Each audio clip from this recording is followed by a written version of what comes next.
Big Brother's Big Archive. This week's episode, Hell Hides in Others. Thank you for that very enthusiastic intro, Mr. Paul Barrett. Thank you. And thank you, ladies and gentlemen, for joining us once again for Big Brother's Big Archive, your one-stop shop for everything you need to know about Big Brother's years past. My name is Carl Bainbridge, Paul Barron, as you'll know, just introduced him just a couple of seconds ago. Hello. And joining us live back from his holiday in Barbados, Mr. Joseph Tilley. Hello. How was Barbados, Joe? Very hot, but very nice. But I'm sure you'd much rather enjoy talking about Big Brother than sitting in the sun all day. Yes, because everyone wants to talk about Big Brother. Sitting in a house, watching people sitting in a house. Yes, Billy Connolly, I friggin' love you. Big Brotherception. Yeah. Wah. And the series that we're going to be talking about. Now, if you noticed, if anybody's been listening to all our episodes, you'll know that we went a little out of sync with our last one, where we went from Big Brother 11 through to Big Brother 10 and missed out Celebrity Big Brother 7, which for reasons which we won't explain and go into detail about. But this is our chance to talk about Celebrity Big Brother 7. Yes, and we're basically regretting it because it was not actually a big sort of series. And it's a strange one to talk about Celebrity 7, which is because I remember posting to other people about this, just gauging what people's general opinion was before we set up this podcast. And everyone seemed to say the same sort of thing, which is that they thought it was an okay series, but that it seemed to lack that spark. It was rather forgettable. I think a lot of the housemates didn't really push the story forward. I mean, there were some standouts, which we'll come to, but it just seemed very run-of-the-mill. And also, we found out that we can actually like a champ. Yes. This was weird. Yes, Paul's probably one of the biggest Lady Soul fans that you'll know, so it'll be interesting hearing his point of view in regards to her. What was your opinion on Celebrity 7, Joe? It wasn't the best series, but I've seen worse series, so yeah, it was alright. It's a lot like that for a lot of people. There's better series, but there's worse series as well. Very middle of the road. But we start from the beginning. Now the first thing that I want to talk about in regards to Celebrity 7 is that normally when it comes to the house design and like the theme of the series, all the celebrity versions do is just borrow from the last summer series. Because the eye is pretty much the same, but you just slap a star on it. House stays pretty much the same, but you might get a jacuzzi instead of a swimming pool. Aye. Celebrity Big Brother 7 went very different from what they've done previously with Big Brother 10. They didn't use any of the Big Brother 10 style house and instead used a completely original design and theme for the series, which was this House of Hell theme. Aye. So the walls were painted with like blacks and reds and really dark. Aye. And they had the flaming eye as opposed to using the Big Brother 10 eye. What was your opinion on that? Why do you think Channel 4 went all out to try and make this celebrity series unique? Do you think it was because in their eyes it was going to be the last one? I think so, It's because but... that's such a shit cast. They want to make it look good because that's... Yes, because, you know, Hell really needs more Zed's list celebrities now, doesn't it? I mean, you've got friggin' Cisco in there. But what was your opinion on the whole house design, Joe? Did you like the fact that they went all out to do something different? Yeah, I do. I like that they went full out, and I did like the decoration on it. I did as well. I thought it was definitely one of the nicer houses. Yeah. And I think it's something that Channel 5 haven't really done yet, which is really run with a theme and stick with it throughout the series. Yeah, but I noticed during that era, Channel 4 were basically going through the hell sort of, like punishing the wicked and the depraved, but unfortunately, it just ended up, you know, hidden camera shows and CCTV camera shows and Big Brother. Yeah, the tone of the Channel 4 series was much darker, and I think this is evidence of that. Now, used here were both made point references to it there, which was the quality of the cast. And that, of course, brings us on to launch night. And the question which I asked, which is, was this, on paper, the weakest celebrity cast for star power? Well, actually, you've got the likes of Vinnie Jones on there. Which, I mean, obviously, yeah. Which is an absolute disappointment to hear that he actually, well, it was pretty much shit. Yeah, I mean, Vinnie accepted. I mean, Vinnie was a big name, and I think a lot of people, when he heard the rumours about Vinnie Jones, were like, there was no way he will ever do this. So in that way, it was good. But everyone else were either Z-listers who'd been out the limelight for a decade, or people like Stephanie Beacham and Stephen Baldwin who have done the rounds on the celebrity circuit for years gone by. And then you have Cisco.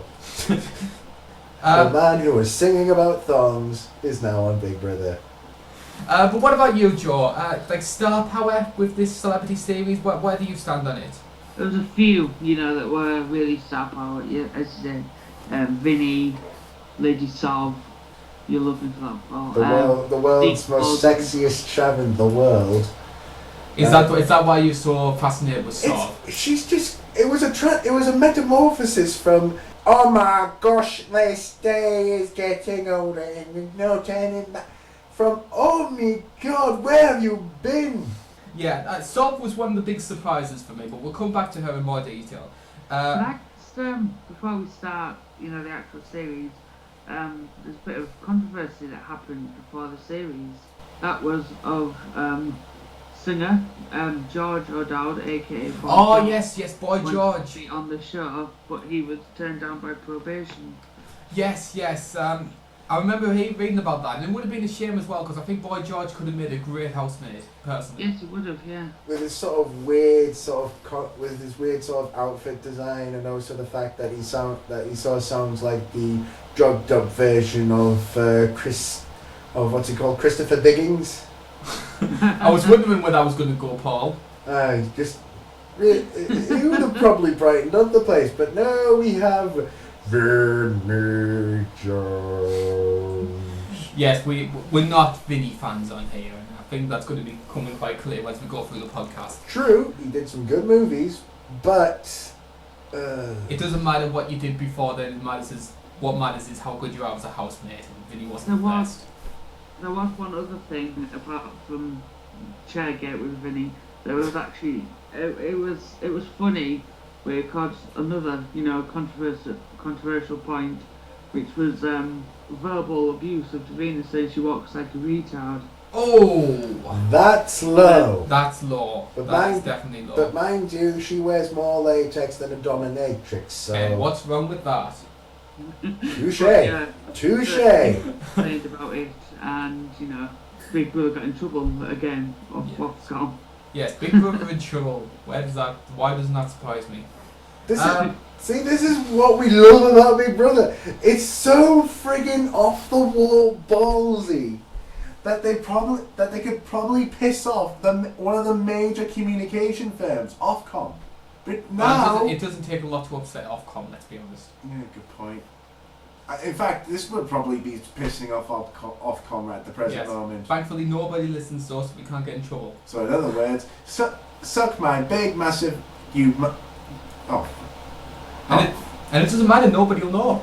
Oh, fair enough. But still, I've been censoring myself, so damn it. Hey, I can swear again. So. And also, there was a point that Kay was supposed to go in, but she failed the psychiatrist test. Yes. But there you go. Yes. She's a mental. So we have our cast sorted out, and we have a rather pointless mini task. What was the point of that whole mini task? What's the point of any of the mini tasks? No, I mean, but like they had a task. Here's a mini. Try and stuff yourselves in it. There was like no reason for it. There was like no. There was no immunity. There was no reward up for staying. It was just. I think that's what they're going with the hell thing. Why do you want to put? I want you to go in this mini. Why? Because I want you to. It was just like a get to know you kind of. Yeah. Yes, and how do you make people get to know you? Easy, fucking pushing them in a mini. Am I right in saying Alex tried to fit himself in the boot? Probably. Yeah, I'll have to remind myself about that, but yeah. It's a bit of a strange one, but we'll move on though. Now, before we talk about the series in general, now I want to bring up something we used to. Now, used to are very vocal about your dislike for Channel 5's production changes of the show.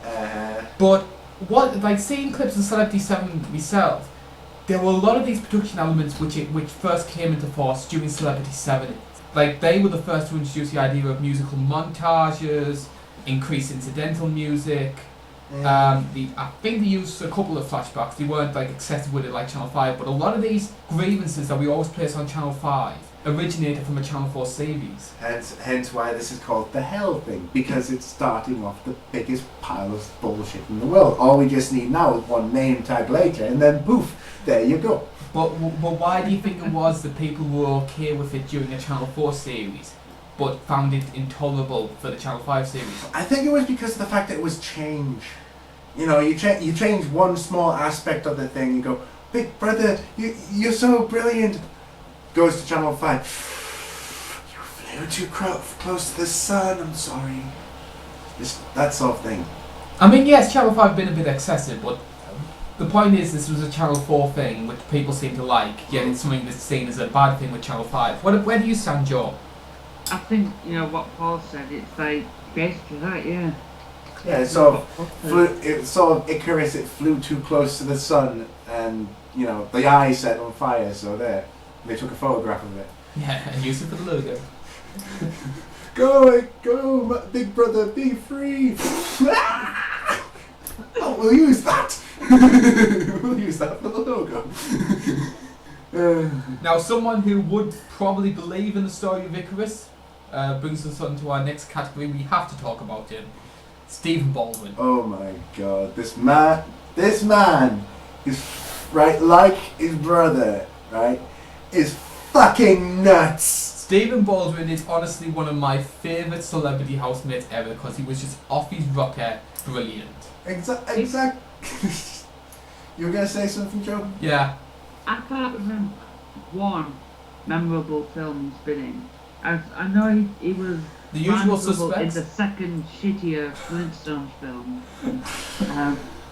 Well, that's all I can remember him from. The Usual Suspects? No, don't remember him in that. I'll watch it, very good film. I've seen it, but I just don't remember him in it. And it's ironic considering the fact that his only memorable part in any media in the world is him being in the most weakest and lamest of Big Brothers.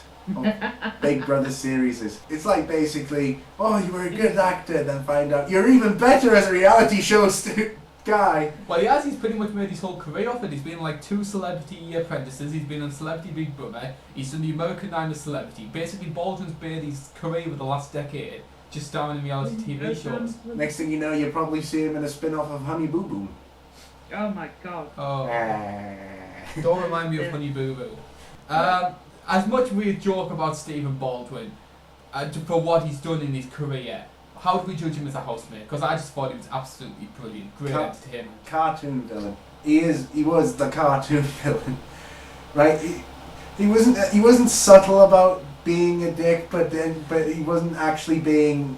I think the opposite though. I think yes, Stephen rubbed people the wrong way, but I don't think he ever did it with any intention. For me, Stephen was just a harmless eccentric. I mean, yes, he did strange things, but nobody ever thought, oh, that's Stephen, he's such a nasty man for going on about God all the time. I didn't mind him.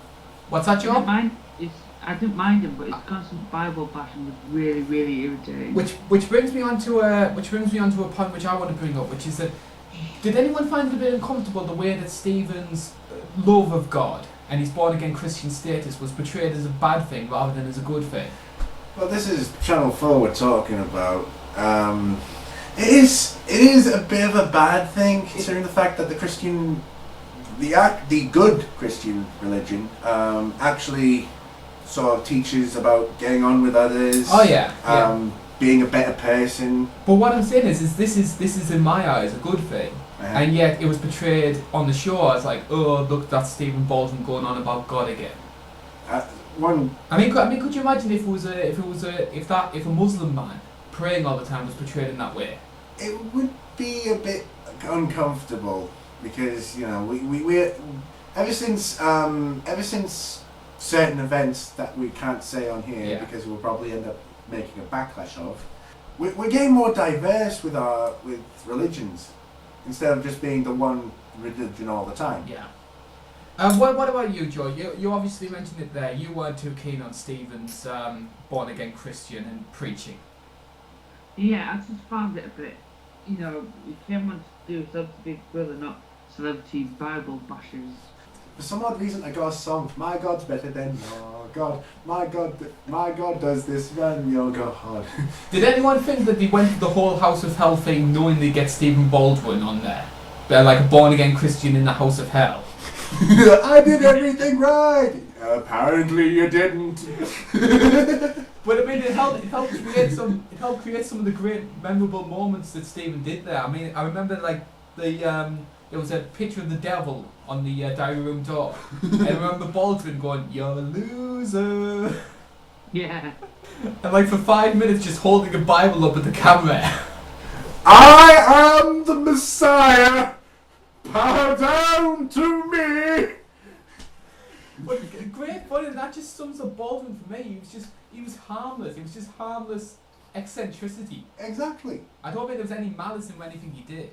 Aye, there was madness, but no malice. Oh yes, oh definitely. Now we come from one thing we really enjoy in Stephen Baldwin to another which we spoke about in the Big Brother 11 show. As the topic goes, ha ha ha. Yeah.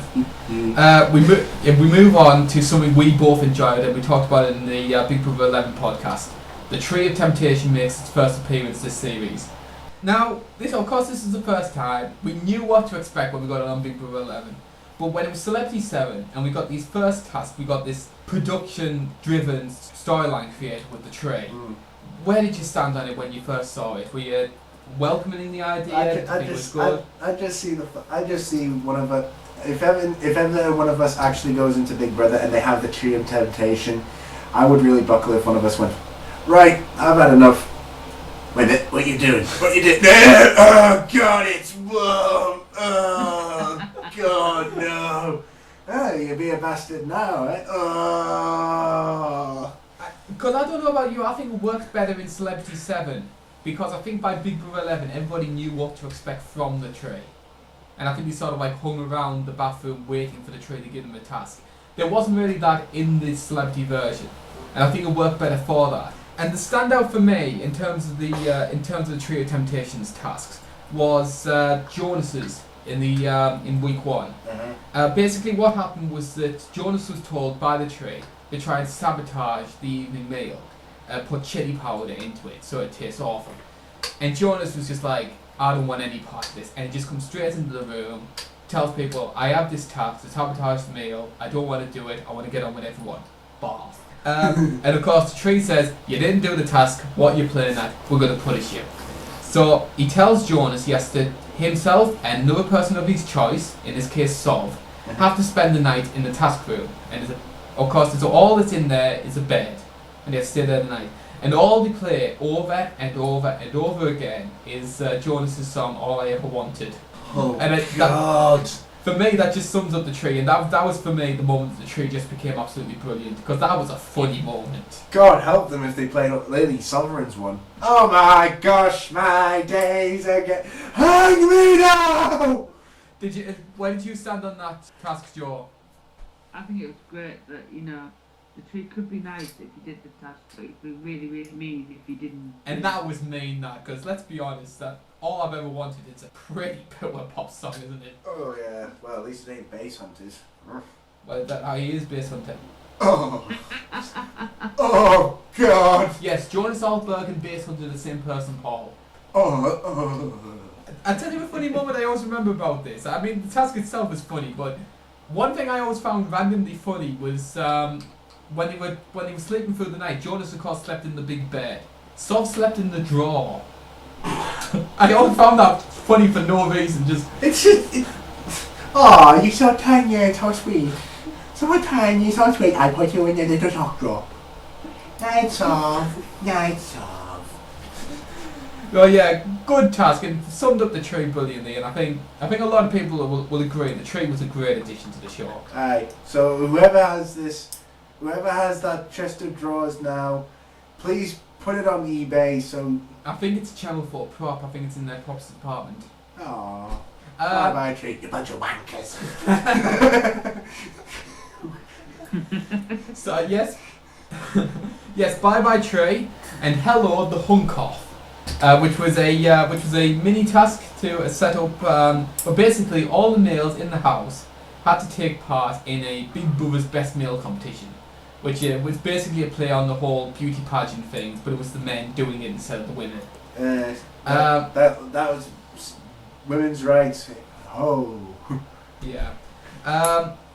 And of course, I remember one of the things I remember about that was that the lads all had costumes which they had to wear for it, and they were all Borvat style man thong. But they were all told that they could, if they wanted to, if they didn't feel comfortable, could wear trunks instead. And I remember there was a conversation where all the lads were in the diary room, and I think it was Cisco was saying, "Lads, look, I really don't want to wear the thong. Please don't let me do it." That's fucking ironic. That is ironic, isn't it? He's a man who basically made a fortune singing about thongs, and yet he's not going to be in a thong. But yeah, Cisco was really annoyed about it, and he said, "Look, can I wear the shorts?" And the lads were like, "Sorry, there's none in here. We haven't got anything. You've got no choice." And it's like, "Oh God, all right, I'll do it then." Cisco's in a thong. So of course, when Cisco leaves the diary room, he's mentally prepared himself. He has to do this. The lads had hidden all the trunks. Bastards! Absolute bastards! Well, where did you stand on the whole hunk-off competition, Joe? Did you find it fun? Did you enjoy it? I really enjoyed it. I think it was great. Yeah, it was good. It was basically to see it's ironic considering the fact that you one of the people who actually sung about thongs had a cruel prank played on him to wear a thong, but yet he didn't want to wear a thong. Well, it turned out well though, because Cisco ended up winning the competition. Well, obviously, of course. Well, yeah, and I remember this is Big Brother pretty much had all the women just had pictures of Cisco's backside for the rest of the series. Basically, all the women were basically doing everything like the buskers, you know.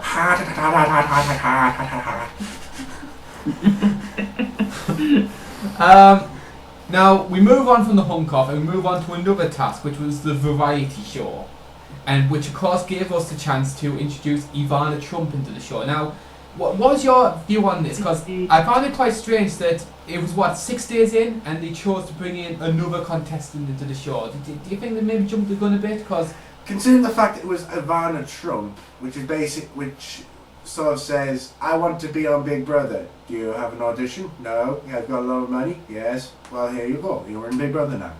Yeah. That is kind of like what I imagine that is what happens. yeah, that is pretty much. I can imagine that as well. But for all the grievances I have about Ivana coming in, I do love the way they did it, and I had to bring in this because as part of the variety show task, everyone got a series of different things you had to do, and Cisco's and Sob's was that they had to do an illusion act. Cisco as the magician and Sob as the sexy model, and Paul's vegetating in the corner there. Skinkin minx. So yeah, they do the illusion task, and it's the one where you get put into a box and the assistant disappears after it. But the idea is that during the middle of it, that's how they do the switch, and that's how they get Ivana into the house. So they do the task. Sob jump.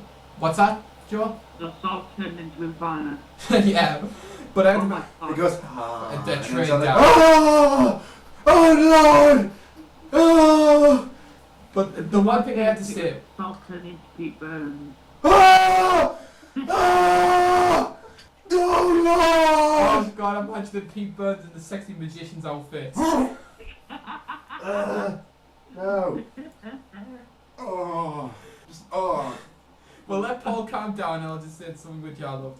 But I remember when they did the switch, and Ivana comes in the door, and voila, she has appeared. And there's Ivana, everyone comes to say hello, hi, I'm Ivana, hi, I'm Vinnie, etc. If you watch in the background, when Ivana's introducing herself, watch Cisco, and he's looking around the box. He's obviously hasn't been prepped of what's happened. So he's looking around the box, he's really worried of where Sol's gone. Well, me too, if you know, Sovry goes in, fucking Ivana Trumpalot comes out. But he's really nervous, that's what makes it funny for me. Yeah, because you're basically frigging around with frigging entities that you don't understand. Sovereign goes in, sacrifice! Trump comes out. How the hell is that a sacrifice? I'll never know. Yeah. But imagine if you actually did it again with someone else. You'll have two Trumps. It's just, you know, you do it again and again and again. Loads of Trumps come out of nowhere. House full of Ivana Trumps. God. Welcome on and welcome. Whoa. Hello. Well, yeah, funny way to introduce the show. Maybe if I didn't personally agree with Vanna coming in, I did think it was funny. Now we come on to our next discussion point: Jonas and Katya's showmance. Yes, the two least relevant, least important contestants, least famous contestants of the series try to get themselves some airtime and get themselves a bit of a relationship. Was this just production trying to make something out of nothing, or do you think there was something genuinely there? Something out of nothing. I think that as well. It was just with a showmance, they can either go for two things: one, to play with the audience, and two, it'll help them plot strategies for the other people. And where do you stand then? Which do you think? I think production would probably have sugarcoated it. I think so as well. I think they sort of sugarcoated it a bit as well. Just you know, slapped a little cute, adorable dog on it and said, you know, this is relationship. I mean, I didn't really buy into it. I don't think a lot of people did either. But we move on though, and we move on to the first proper shopping task of that series, the old folks home task. Oh gosh. Did you like that one, Joe? Yeah. What were your sort of highlights of it? Probably the old people's assault cars with the stair lift. That's just cruel. I love that one. That's oh my god. That's like putting people in wheelchairs into a 100-meter obstacle course. All you need to do is to climb over this wall and climb over another wall and climb up these stairs without the use of a ramp. Did anybody else? Impossible. Did anybody else also enjoy armchair aerobics with Mr. Motivator? Yeah. That doesn't seem well, considering the fact that it's Mr. Motivator. That man, to this day, is fucking ripped. Right? The countdown. Yes, they played Countdown as well. If I was an old person, I'd be a bit offended with all these stereotypes they're trying to apply to old people. Yeah. We don't watch Mr. Motivator and stay in our bloody armchairs all day and watch Countdown all day. Armchair and watching Countdown. No, they don't sit in the armchair and watch Countdown all day. They sit in their armchair and they watch the chase all day. The chase is on. The chase is on. No, it's not. You've been running away from death for a long time. Hey! Let go! How long have you been trying to say that one? I don't know. Just thought it up. Yes. And of course, it was unfortunately one of the last tasks for two of our housemates. They chose to make the first eviction a double eviction. Holy crap! Yes. 13 days in though, which I do think was a good thing though, that we had a full cast for so long. And I think that's one of the positive things of this series, that we had such a long time to learn everyone. But of course, that eviction, it was Sov versus Heidi versus Katya up for eviction. And the person who got the most votes and the first person out was Katya. Yay! And this brings us on to our point. Where did you stand on Katya as a contestant? She was like the Russian one, the really young one who was dating Randy Wood. Yes, yeah. She's basically the first of that long line of famous for sleeping with someone else. Oh yeah, the long line that's just going to get even longer as time rolls by. And I know we like to give Bobby Sable a lot of grief. If you listen to Celebrity A1, we really ripped into him for not being famous. Katya has to give him a challenge for least star power ever. What did I do? Starred in Lock, Stock and Two Smoking Barrels. What did you do? Slept with a famous person.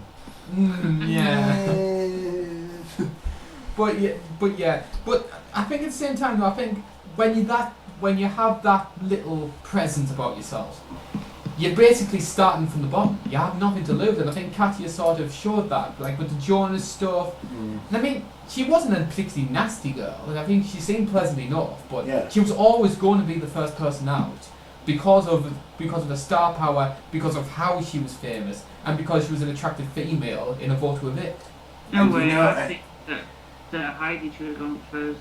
But you think Heidi should have gone first? She's even worse than Katya. For what she's famous for, definitely. But it brings us on to the point, which is Heidi's eviction. What do you think it was that swayed people to get rid of Heidi over Sov? Because I don't know about you, I actually found it quite surprising Sov survived that, because Sov was quite boisterous during those first 2 weeks. But she was hot. That's actually more of a detriment with a Big Brother voting audience.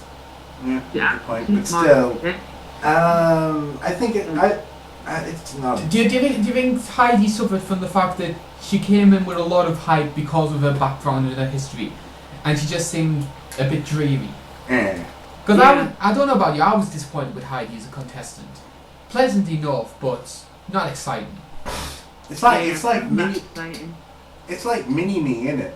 You know, if you get that little bugger into any reality show, shit's gonna happen. You talking Vern Troyer, when he was a housemate? Yeah. Yeah. Guess what I'm gonna do? I'm gonna run into the dining room. That was great. I love that. We have to discuss that when we get to Celebrity 6. But of course, this really built Sov's confidence up. I mean, Sov pretty much thought in her head that she was gone already, and I love her reaction when she realised she was staying. She's like, "I'm still here, bitches." Yeah. Basically, my saying when I'm in my final years of my life, I'm still here, bitches. Hey. Moving on though, and we're moving on to the second stage of the series, and we talk about something which really began to become prominent, and something we sort of brought up in the early stages. Vinnie Jones and his control of the house. Oh, you said his name wrong. It isn't Vinnie Jones, it's Vinnie Jones. But yeah, so Vinnie came in. I mean, a lot of people, I think, pretty much from the off, expected Vinnie to win just because of who he was. Yeah, he's fucking Vinnie Walsh, the British equivalent of Chuck Norris, but Who's Vinnie Walsh? Not Vinnie Walsh. Oh god, I have this vision of Vinnie Jones and Libby Walsh. Oh my god. I was close. What do you think of that goal, Vinnie? I loved it.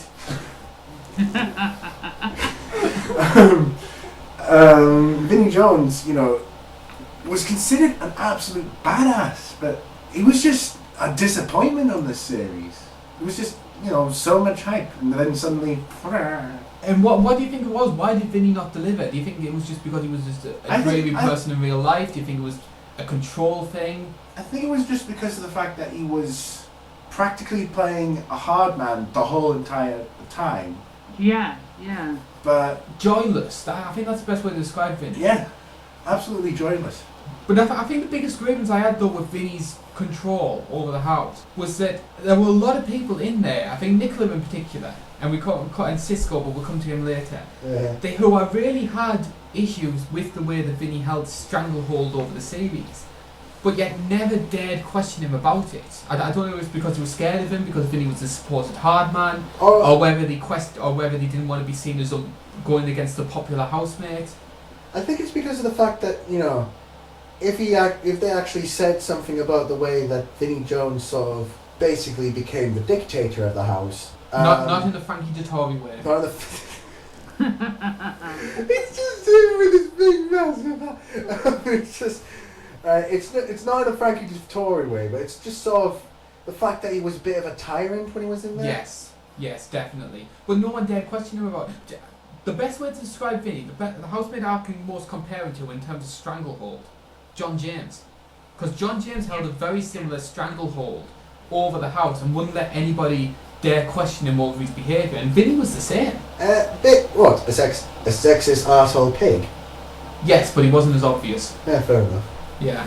And I remember talking to people about this series, just getting a general assessment, and nearly everybody said the same thing. The biggest gripe they had was Vinnie. So it would have been interesting to see how that series would have gone if Vinnie maybe not been there. But I understand why he was cast.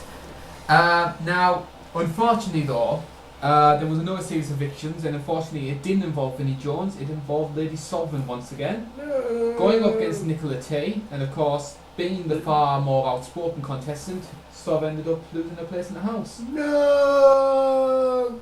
We shall remember you in your skimpy little bikini. Not for your music, because you were it. Because you were... Yeah, Sov wasn't the best in terms of music, but she was a good housemate, I felt. I don't know, I found Sov strangely endearing. I found Sov strangely sexy, but... Well, I think we've got that. Yeah, I mean, she was queen, chav. But then, boom! Ah, so hot. I thought Queen of the Chavs was violent. But yeah, The drag queen, more like. what I loved about Sov though was that she wore her heart on her sleeve. I mean, she knew that some of the things she did might have upset people. She knew some of the things she did might have pissed off the public. But I love that honesty with her, and I found that really endearing. And I don't know about you. Where do you stand, Joe? I think she was great. I think she didn't care if she annoyed people. I think so too. Mm. Any great Sov moments that come to mind for you? No, not particularly. Moving on then. I'll be the expert on that one. Yeah, Paul will probably know a lot of them. There's one thing that actually stood out for Lady Sovereign, apart from the fact of the image of her being in a scampily, sparkly bikini, was the fact that the internet, whoever made this GIF, thank you. You deserve a medal when Lady Sovereign did this little sexy lick on a wall there. So, that's what you get if you live, if you grow up honestly and all that. But from a bad background, you grow up the most honest person you can. Don't you think she reminded you of a Powerpuff Girl? Yeah. I could see that. Yeah. I could totally see that.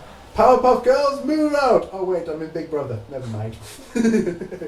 So unfortunately we lost Sov, and unfortunately straight afterwards there were live nominations, and it was pretty much confirmed we were going to lose another big housemate because Stephen, Cisco and Ivana were all nominated. And Damn it. No. I think everybody knew Stephen was going to go, so I think from that point on we just had to just appreciate Stephen for the time that he was going to be in there. But the point of the joke's on me. But the point of live nominations, and it brings us back to the Vinnie thing again. Once again, people had grievances with Vinnie. They were never there going to nominate him during live nominations, were they? Not really, no. Considering the fact that the man's, well... Because Vinnie would have kicked off big time if he got He's any nominations. intimidating, that's what he is. He's very intimidating. I mean, this man... Yeah, he's scary. That's... I wouldn't want to be in a house with him. Exactly. But the point I want to make though is that why do people persist with having face-to-face nominations when all you're doing is making people cower and not vote for the person who they want to because they're scared of the repercussions? I mean, we saw with Connor in Series 13, Vinnie this year, John James during his series. Nobody there wants to nominate the alpha male because they feel the backlash. This is the same guy who turned a family show like Gladiators into a full-on gladiatorial sport. How did you do that? He went on as a celebrity contestant and almost got in a fight with almost every single gladiator. I need to watch that. But what I hope you two watched, because we're going to be talking about now another good funny moment on behalf of the tree, Dane's nightmare in inverted commas. Second said Vinnie falling off the chair. That was the best. That was a good moment. He was supposed to blur the bloody... Oh, fuck. Yeah. But Dane's nightmare, basically, Dane wanted to try and win, I believe, a key, I think, a key to unlock a prize. And basically what he had to do was stage a nightmare during the middle of the night when everyone was asleep and try and get a sympathy hug from someone. So it's late at night, of course the night lights are on, so Dane's looking out, he's looking over, seeing everyone's okay. Big scream, wakes everyone up, but which in itself was funny just for all the reactions. But two of them in particular got me. First of all, Cisco wakes up and he's clutching his pillow in absolute fear. As he gets up. He basically ah! Holy crap! And the other one's Alex, cause like Alex is pretty much like passed out. He's like asleep, and then when Dane screams, wakes everyone up, he immediately jumps up and goes into this fighting pose as he walks towards the door. Why do I just see that as entering thing if he wasn't a fighter? You know, fight! But yeah, little moments like that, they help to, and we'll come to it obviously later on, but Alex pretty much came in as enemy number one in the house. And little stuff like that just really helped to endear him, I felt. It's just like on the Fresh Prince of Bel-Air. Every time that something like that happens, Will does a little dance afterwards by waking up. Imagine if he did that if Cisco did it. Please don't put on that thought. What the hell's going on? Oh god. Just moving the head slightly. about the chocolate cake for Cake. Stephanie. Oh yeah, Stephanie's chocolate cake. Yeah. Cake. Yeah, are you going to tell Paul? No, I think I'll leave that one to you, Joe. Yes, as a reward for Dan getting the key, he got a bottle of champagne and some cake, which he was allowed to eat in the diary room. Then he was told to go out and choose someone to share the cake with. He went and slapped Stephanie Beach in the bottom, which means she chose her. And then she went to the diary room expecting cake on a plate. It was in a hatch above her head in the diary room chair, and she was drenched in chocolate cake. Hey, let's be honest, Stephanie Stephanie Beacham dressed in chocolate cake, that's a sexual fantasy for most over 65s.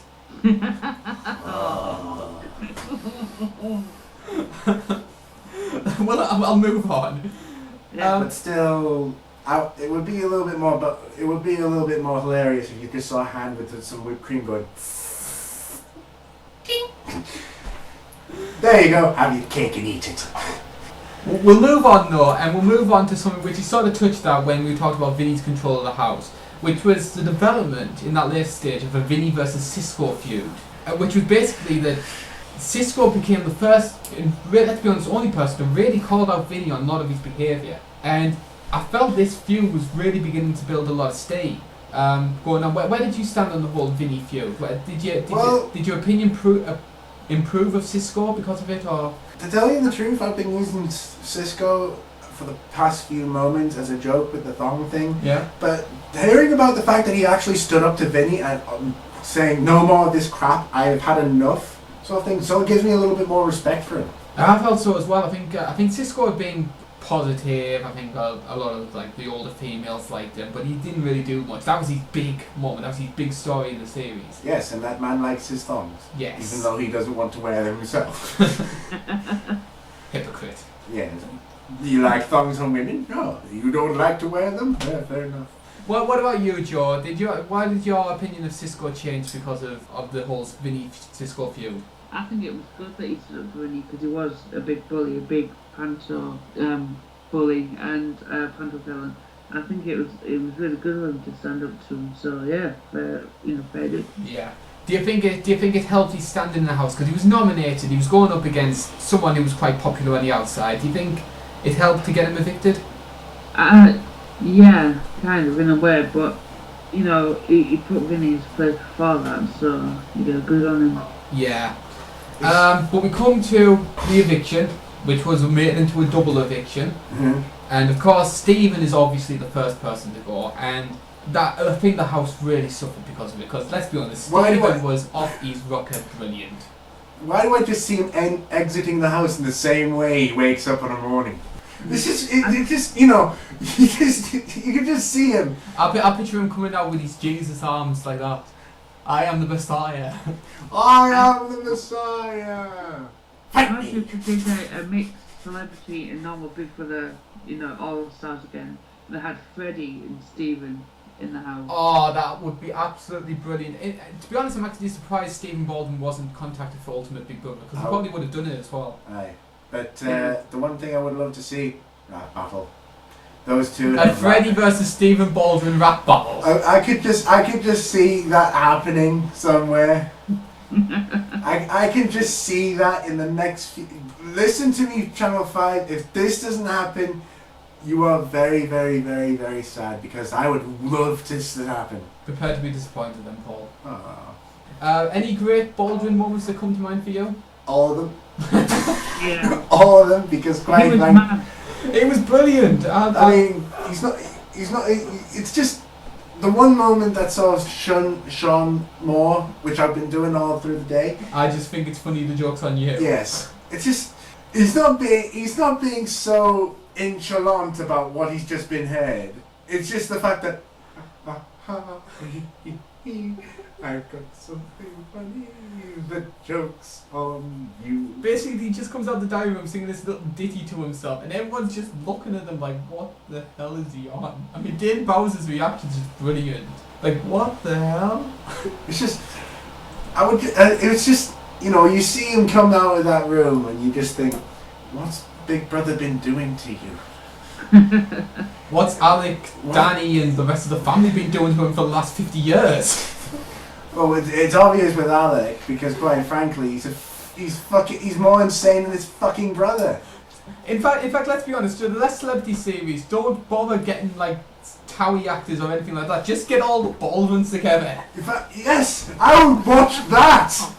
Then made in fucking Chelsea. It's family time with the Baldwins. That's it. Celebrity Big Baldwin, put it on this summer, please. Yes, because we want to see Alec Baldwin basically do the same thing that he does in every single movie. Pretend he's on an acid trip. I could sit here and talk about the Baldwins all day, but we're going to have to move on. We're going to move on because there was another person who's going to join him. It's either going to be Ivana and it's either going to be Cisco. What do you think it was to sway the British public to get rid of Cisco? I think it was because of the fact that production, when it usually is him standing up for something, production would probably make him look like a dick. And I think they did. I think production were really trying to cling on to this idea of Vinnie as a hero figure. So of course I think they went out the way to try and make Cisco seem a bit bad. But I don't know. I was always disappointed by that Eviction because I really felt the Vinnie versus Cisco thing could have continued, and I think Cisco could have had a good chance to try and build up a bit of a fan base because of this. In fact, build an existing fan base because he did release an album. It wasn't particularly good and memorable. It just had an album about asses and thongs. So, yeah, go him. Yes. Hooray! You make a song about ass. 200 times. Yay! Anyway. And any great Cisco moments to come to mind for you, Joe? Just Vinny and just generally being a good outfit. He was great. I thought he was a nice enough bloke, well educated as well. I think that was the one thing that a lot of people were taken aback by. Yeah. Well, no, I mean you get the impression. I mean, like for most people, the idea of a rap star coming in there, Well, people get a preconceived impression. But Cisco was well spoken. He was gentlemanly. He was very pleasant. Yeah. But yeah, I would have liked to have seen the Vinnie Cisco feud continue. But we move on though, and we're going to move on to a task which I always thought was quite funny, which was the Lionel Richie blindfold clay making task. Yeah. Oh, that was brilliant. oh my god! But basically, the housemates were all blindfolded, and they have to basically replicate the hello video. Hello, is it me you're looking for? It's just Vinnie Jones just making a bloody cuboid into a friggin' cylinder. Look at this art. Now, and I don't particularly like the musical montages myself, but I did love the fact you actually used hello as you were going through everybody making them, and they sent in the Lionel Richie lookalike, which I thought was the topping for me. It was good. But you know, it is Lionel Richie's Hello, which is a bit of which is a very, very creepy video. Well, Stephanie ended up winning the task, so she was the one that ended up getting it. You know what was really funny about that task? Yeah? Well, It was Alex complete failure to make Lionel Richie. An absolute it was absolutely terrible. Like the video! Spot on to the video! I love that one. Again though, it just built into this whole story of Alex being this lovable buffoon, that he was doing stuff like that. But it's just... Oh my god. Did Alec Baldwin actually go out that year? Stephen was already out before they did that Fair task. enough. But we move on though, and we're going to move on to the double eviction, which took place before the finale. A lot of double evictions. They really churned them out this year, didn't they? Yeah, I mean, you know, it's like you know, Big Brother's a shotgun and it's double barrel every time. So yeah, the vote to win had already started. So two people with the least votes were ended up going to go that way. And the first one was Ivana, which I don't think came as a surprise to a lot of people. Because she used the one superpower in the world that would help her get into the house. Money.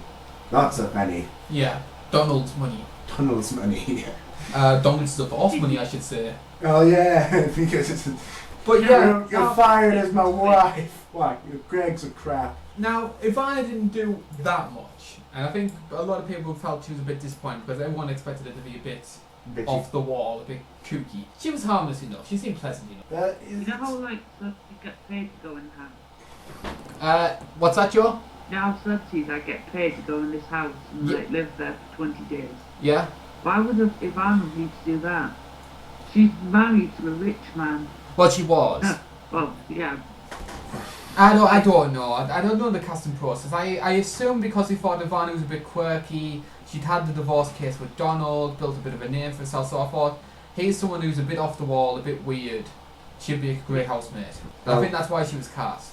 And also the fact that the money actually helped out as well. Any Ivana moments that come to mind for you?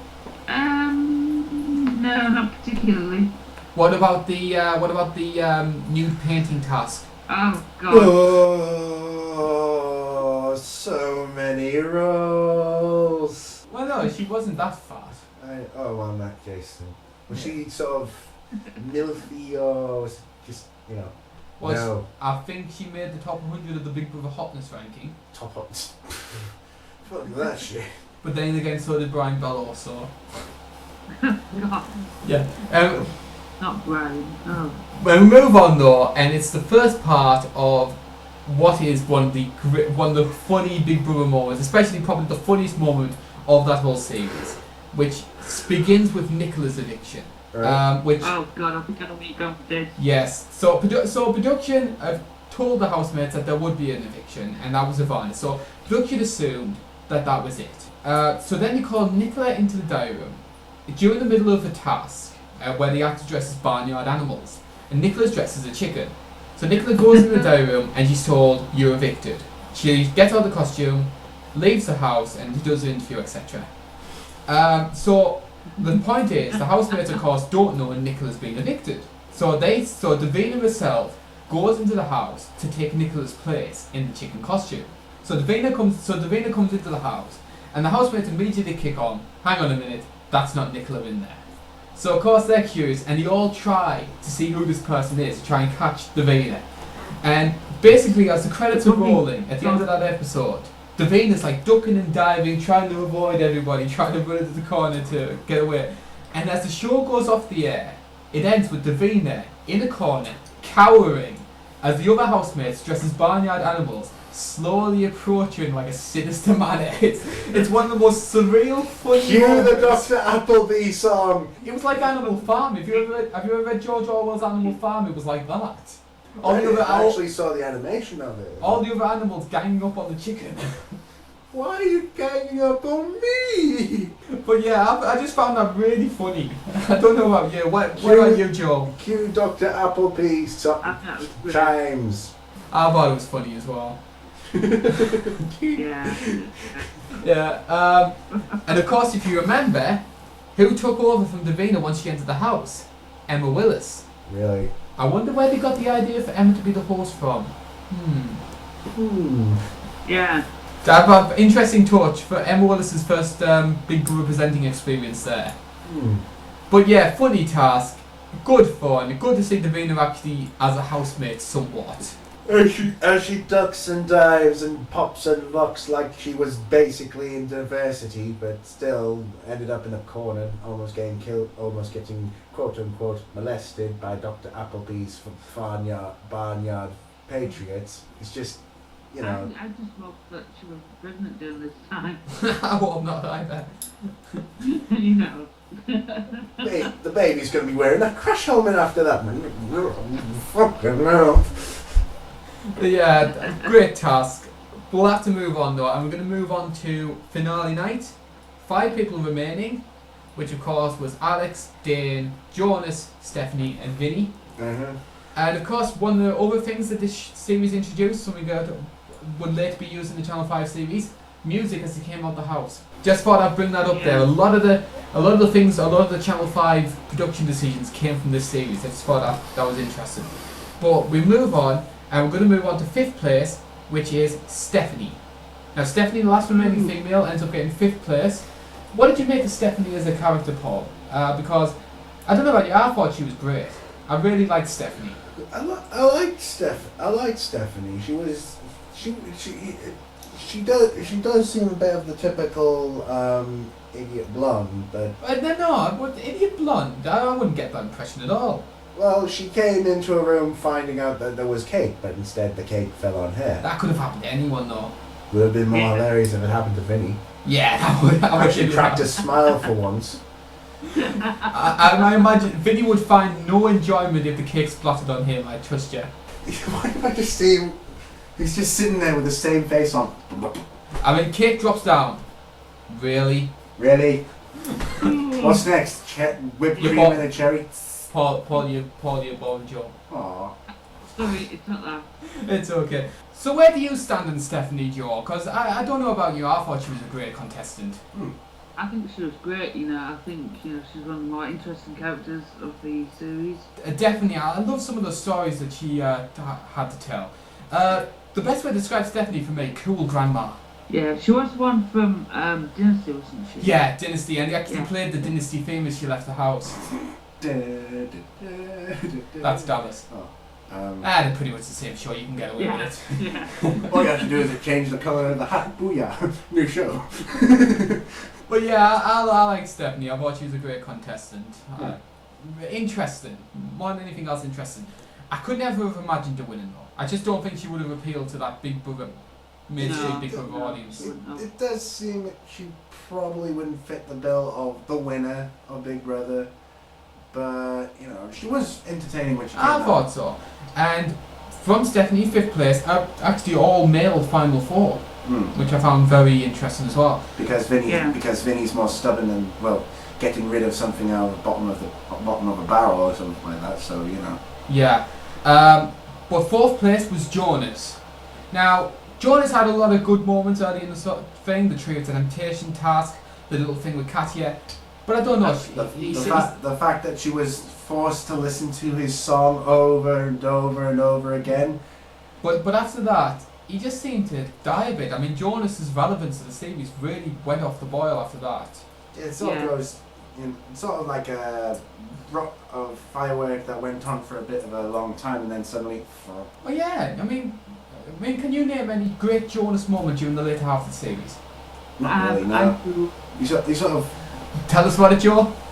The Swedish furniture one we had to sabotage and make it on a desk and chair. That was quite a funny task. What was the whole justification for that? You can't help it because you're Swedish. Yeah. A little bit racist. Yes! Enjoy your affordable Swedish crab. You can't help it, he's Swedish. He ain't heavy, he's just Swedish, baby. Well, what did you think of Jonas as a contestant? Did you like him? Did you dislike him? Where did he stand on the whole? I liked him, you know, he was a nice person, but as you say, he just waned a bit towards the second half of the game, so... I think he's one of those perfect examples that a nice person doesn't make interesting television. Yeah. But one person who did make interesting television, the person who came out in 3rd place, we've already mentioned him before, Vinnie Jones. Is Vinnie one of the biggest letdowns ever in Celebrity Big Brother history? When I found out that Vinnie Jones was being in this series, I thought, oh my god, Vinnie! Everybody was like that. Kick-ass Jones, damn it! And then when you see him in the actual series, you just go, oh god. I mean, loads of people were exactly the same as you, Paul. I mean, a lot of people were really excited that they managed to get Vinnie. It's Vinnie fucking Jones, but then, you know, you see him, it's just, no. He was lackluster. Good word. He was really, really lackluster. Like, he says, it's like, his behaviour just went, I'm a famous hard man, so... He was too serious about it. That was the big problem I had with Vinnie. Yeah. Everything just, he was just like, can we get this over and done with? I want my paycheck. It's like if he said, can we get this over with? I'm missing Downton by doing this. Yes. There was just no enjoyment about him at all, and I think it really showed. It's sort of a straight man in that whole... Which gives me the question, which is, if Vinnie was so negatively perceived by pretty much everyone, how did he still manage to get 3rd place? Is that solely on the back of his pre-show popularity? That, and the fact he was imitating as fuck. So you think that people were scared into voting for Vinnie? Again, I'm bringing it up again, he turned the most family-friendly thing in the world, gladiators, into a fucking brawl-off. What about you, Joe? Why do you think Vinny got third place? It was probably just because of who he is. I don't think people saw what we saw when they were watching it. I think they just saw Vinnie Jones, amazing hard man, and that's probably why he got through third. I think so as well. A very disappointing contestant. But I also felt that the final two was a bit disappointing. Because, really, if you're looking for the relevance of relevant contestants, I always like to focus on relevance and influence over a series for me winner. And really, Alex and Dane, that was quite a weak, lacklustre final two. I don't know about you. Dane finishes second in the series. We haven't even mentioned him during this podcast. What we mentioned him in his reaction to Stephen, and that's it. I mean, can you name a great Dane moment? Not particularly, no. I mean, there was his nightmare, and it was his reaction to Baldwin, and that's it. And yet he somehow finishes second. Yeah, it's just that was it. Dame's nightmare, and because of the fact that it was enhancing the probability of Stephen Baldwin being fucking balmy as fuck. Do you know what was the worst thing about that final two though? Both of them, I believe, I think they tried to contrive this pre-series feud between each other, which was basically generated by Katie Price. And the worst part about that final two was that Katie Price basically came out the woodwork again and tried to take this as confirmation of her own popularity. Oh, these two used to be my boyfriends. They're both in the final two, therefore I must be popular. And thus I will make sure that both of them fight for my massive tits. But I didn't like that final two. Do you think afterwards they'll probably play Conquer with them? Because like one of those office toys. Dunk, dunk, dunk, dunk, dunk, dunk. You know they're starting to hit, right? Dunk, dunk, dunk, dunk, dunk, dunk. Oh my god. But yeah. Alex versus Dane. Alex ends up the victor. Was the right decision made between those two, Joe? I think Dane would have been a better winner. Really? Now that's surprising. Why do you think that? I think he was more entertaining than Alex. I really do. I think Alex was just he was put in the house because he was dating Katie Price and he did that cross-dressing thing. Yeah. And that's pretty much it. Dane Bowers, he's been around quite a while. But based on what they did in the house, though, I think I argue Alex maybe did a bit more than Dane. I mean, Alex had that lovable buffoon thing because there were the moments during Dane's nightmare, like with the boxing stands. There was a moment where he had to beat up and smash the snowman to bits. That's probably the only. Yeah. Why do I just see him go snowman? Yeah, that's probably the only Alex that I remember though. Actually, to be honest with Alex Reid, he probably would have lost against the snowman. Wait a minute, Alex Reid, the fighter? Yes. Oh Yeah. lord.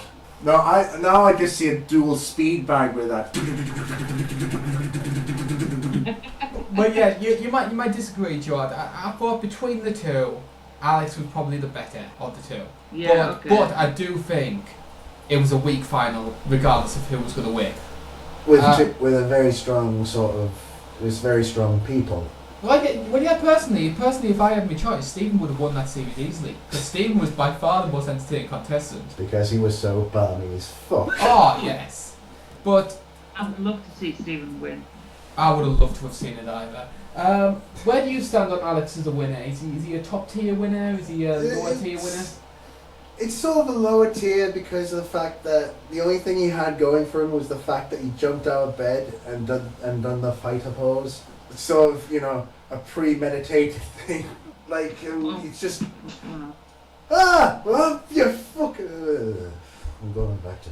Yeah, but yeah, I'm the same as you. I think Alex was maybe a weaker tier winner. I mean, there were winners which were maybe more unlikable. And also the fact that he kept his temper. He did, yeah, I'll give him that. But a weak winner for me. And a bit of a dampener on what I thought was an okay series. I think that's the best word to describe the series. It was just, yes, it maybe had some good characters, it had some quite funny moments, but it wasn't a classic by any means, was it? Okay. Nah, it wasn't a classic. No. It was just sort of. Mind you, there have been worse series. I think Celebrity 8, Celebrity 6, were both weaker. And quite ironic, actually, we mentioned Celebrity 6 because that is going to be the series we're going to be talking about next. Yay! Me. Which Paul's been looking very forward to because he's a big Vern Troyer fan. Dude, Vern, I'm not going to spoil anything, but if you put Vern Troyer in any reality show, there is always something that's going to happen. Well, I agree to disagree with that one, and that's something that's really worth tuning in for once we get the next podcast sorted out. But So, unfortunately, though, that is all we've got time for the Celebrity Big Brother 7 podcast. yes, I finally got through it. Yes, an hour of people talking about absolute rubbish. Yeah. But yeah, we've really enjoyed making this, lads. And we hope that you've enjoyed listening to us. Thank you very much for listening. Mine has been Carl Bainbridge. I have been Paul Barron. Oop, little bit of a shameless plug. Empty shop happening June 11th. So, yay. Yeah, go to it. And goodbye from Joseph Tilley. Goodbye. And we'll be seeing you next time for Celebrity Big Brother 6. Thank you very much for listening. Good night. Bye bye. Bye bye.